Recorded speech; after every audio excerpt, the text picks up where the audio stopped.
Well, last Tuesday, United held their regular monthly board meeting, and it ran 4 hours. We replayed that for you yesterday, and it'll be replayed next Wednesday. And today we have the board president, Juanita Skillman, here today, and also Steve Leonard is here, and they're going to recap some points of that meeting, right? Absolutely. Good. Nice to have you here today. Thank you. Good to be here. It was a long meeting, but we had one fairly interesting resolution that went through, and felt it was really important that we give everybody all the time that they needed to discuss it rather than just cut people off after a few minutes. So we started out, of course, with our consent calendar, and I remind everybody the consent calendar are things that have gone through committees, and these are things, recommendations from committees that come up to the board, and we just do them as one. And if there's something that a board director wants to talk more about, they can take it off the consent calendar, but otherwise it just saves time to be able to do it on consent. We had 4 alterations, and they were all 4 approved. We had 3 landscape recommendations, and they were all denied.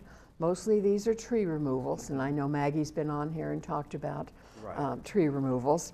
And then we had 2 from the Finance Committee, which were liens against members who were way behind in their assessments.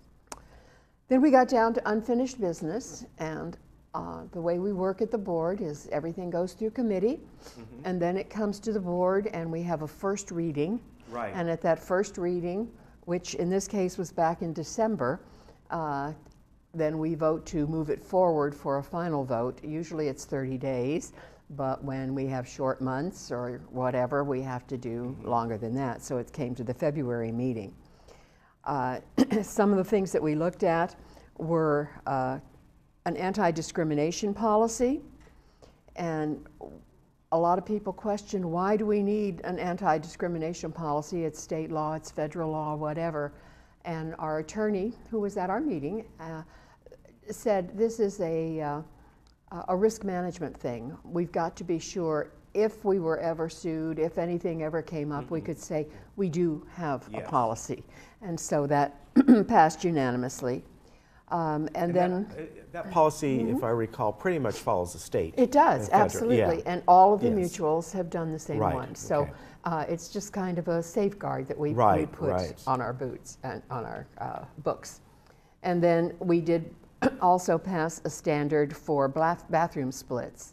And as I think I explained last month, we are trying to go through our alteration manual and take them 1 a month and go through them and update them and make sure that they are current and explained and simplified wherever possible, so that it's a standard that can be handled at our alterations window downstairs and instead of having to have a variance to come before the committee. We have enough of those. And then in new business, we approved the resolution for our inspector of elections, for our fall director of elections. We had to get that in. And we introduced 3 new proposals, first reading, that will be gone over at our April meeting. February short, and therefore we couldn't do it in March. And those included a resolution on closets and interior partition walls for our alteration manual, a policy giving directors access to corporate books and records. We just clarified it and put in some steps of how it needed to be done, because we hadn't done that before. We only had it for members, but we did not have it for directors, and there's a little bit different right to records for those 2. And then also a policy application for co-occupants. Co-occupants has gotten to be a fairly big concern within United, how it started out and what it's ended up with. So we're taking a look at that. Okay. Our committees reported, and then the big thing of the day was a resolution to approve modifications to the financial qualifications policy. And that's what I'm going to turn over to Steve. Steve is board member. He's on our governing documents committee, but he also is a wonderful researcher. So he goes back and tells us what happened, where we got where we are, what we used to be doing, those kinds of things, so that we can see what the trends are. So, very good. Steve? There has been some concern by the mutuals that the financial qualifications may not have been as sufficient as they need to be. And our financial qualifications had been an income level of $36,000 with some residual assets above and beyond the purchase price. And excuse me, is that for a single or a double? It was for both. Okay. It was for both. Double, married couple, whatever. Couple, yes. And similar to the laundry issue, which was, how long has it been 50 cents? Oh, that's right. We've talked about that. The dollar? Yes. No one could really identify that. So I went back to the books as far as I could go to the digital record, and back to 1986. And I followed all of the changes for the financial qualifications that I could find, and we had been at $36,000 for quite some time without any changes. The other issue that is of concern is the use of guarantors policy. Okay, and we've got this chart on the correct on the screen. So the issue with the guarantors was when I went back to do my research back in 1986, I saw no mention of guarantors whatsoever. You either financially qualified or you didn't. Okay. And then a few years later, there was a resolution by the board that allowed for guarantors. And through the years, that changed back and forth. And at some point, it was even, if you had a guarantor, you did not have to financially qualify at all. Okay. And then it was changed to if you had a guarantor, you still had to have some financial qualification. Let me ask you, explain a guarantor for some people, because is it similar to, say, you go buy a car and you have a cosigner? Basically, yes. Okay. In our situation, the guarantor signs an agreement that says in the event that the member shareholder is not meeting their obligations financially for the assessments, that they will make sure that they are paid. Right. Okay. We also have a reciprocal agreement with NCB. In that regard, if they make a loan on the property, we can go directly to them if the assessments aren't being paid. So the guarantors basically ensure that the mutuals receive the monthly assessments.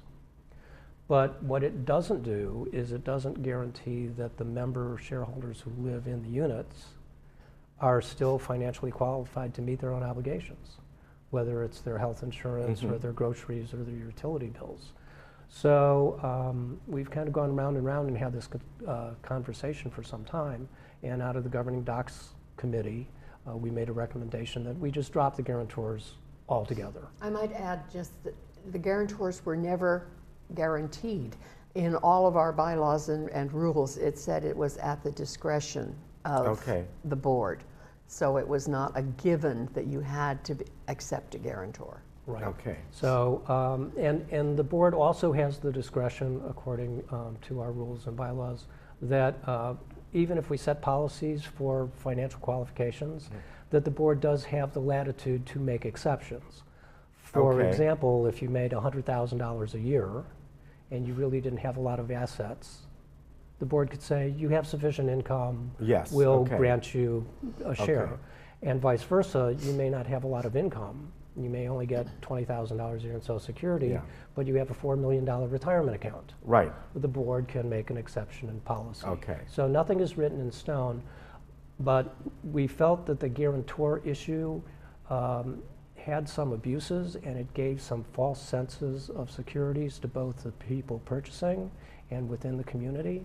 And it's really important that the new individuals and couples who come into United are going to be very financially qualified. Just one of the things I mentioned in the meeting real quick was a baby boomer retiring now at age 65 can expect to spend $200,000 for their health care until they're age 85. It's a lot of money. Yeah. So we did remove the guarantors.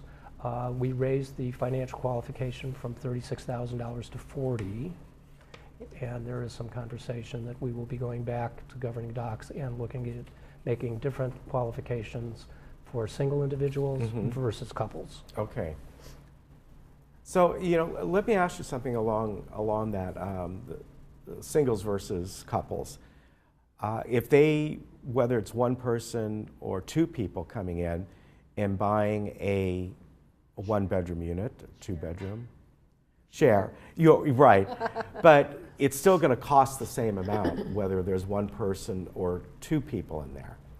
So would it make sense to have two different qualifications? If you understand where I'm going with that. Yes, and I can tell you I've done a lot of research on this. Yeah. Because I heard many comments that, oh, we're a poverty level income, we're low level income, and no one could actually point to any references in that regard. So I did quite a bit of research.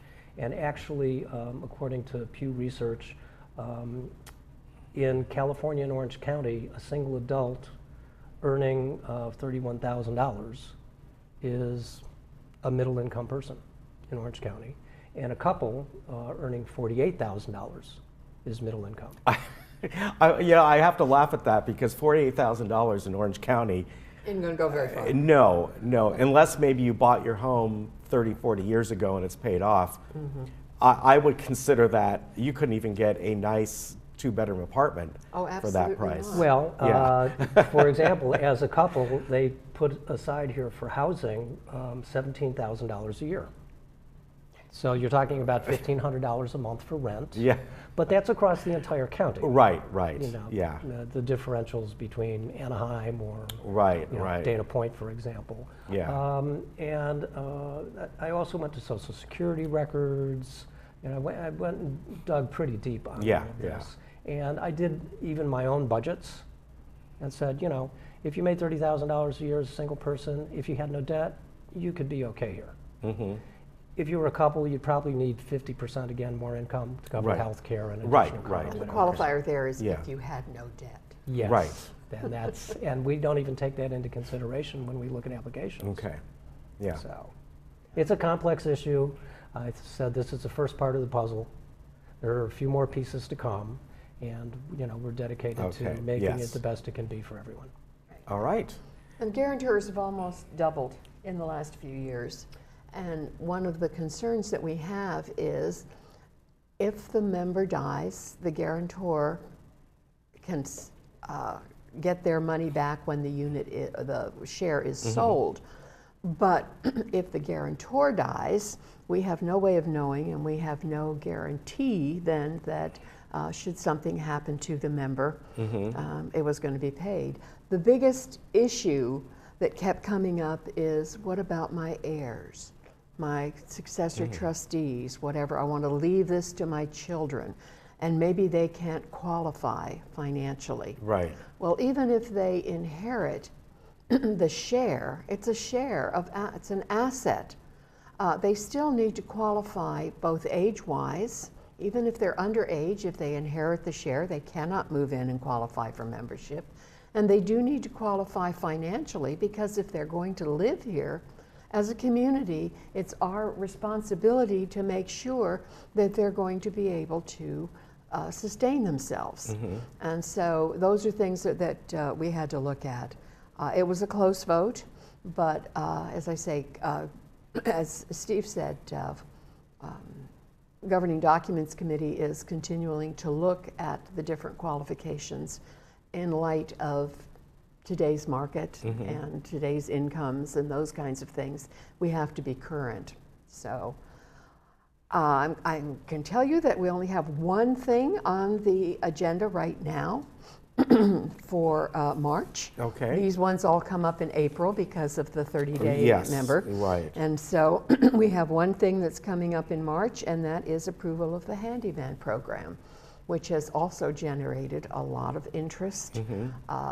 And so we presented it back in December, and we're voting on it, January. And so we're voting on it yes or no in March. Okay. And people who are interested in more information on that can get it on the website, looking back at our meetings, or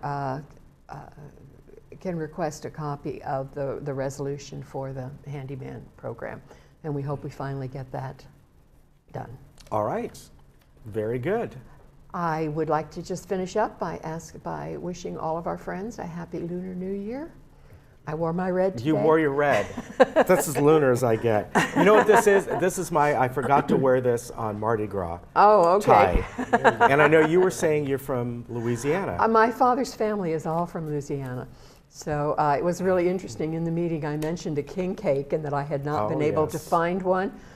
Most of the members there had no idea what a king cake is. I know what a king cake is. It's a pastry that they have at Mardi Gras, decorated in purple and gold and sparkles, and they have a little plastic baby in it. And whoever gets the piece with the baby is supposed to have good luck for the rest of the year. And it has the three colors of purple, green, and yellow. And I think it's wealth, health, and faith, right? Yeah.